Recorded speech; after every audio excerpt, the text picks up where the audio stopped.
يا صباح الخير صبايا، شلونكن؟ ايش اخباركن؟ طمنوني عنكن.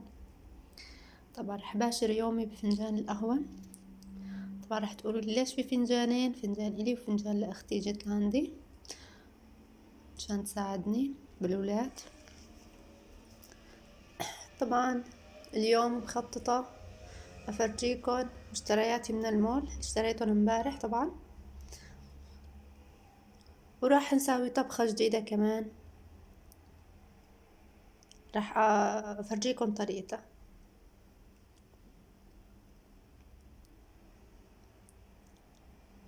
اول شي اشتريت طبعا من المول شوية بسكويتات، شوية حليب كمان اشتريت للولاد، اندومي.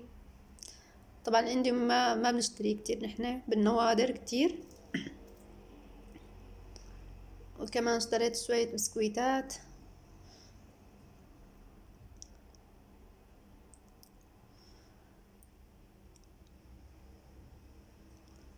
حليب للولاد. طبعا شوفوا ولادي ما شاء الله ما عم بيخلوني لا اصور ولا شي ايديهم قبل ايدي.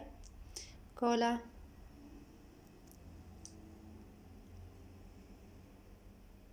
كمان حليب للولاد. طبعا هذا الحليب النيو بارك بيشربوا يعني ولادي الاثنين.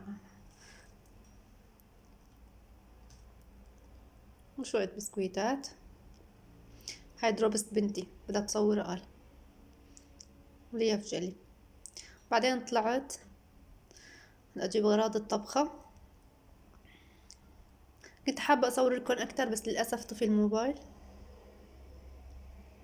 جبت معي بطاطا وخس ولبن.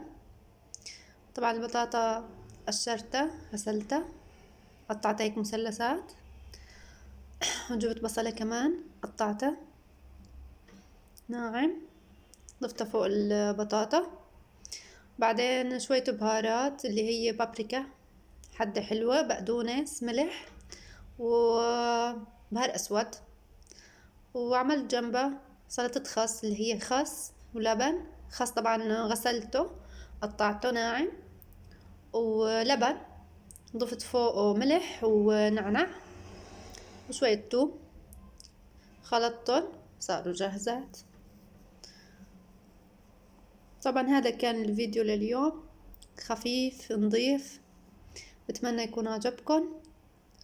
وإذا كنتوا أول مرة بتشوفوا فيديوهاتي اشتركوا بالقناة واعملوا لي لايك. شكرا لمتابعتكم.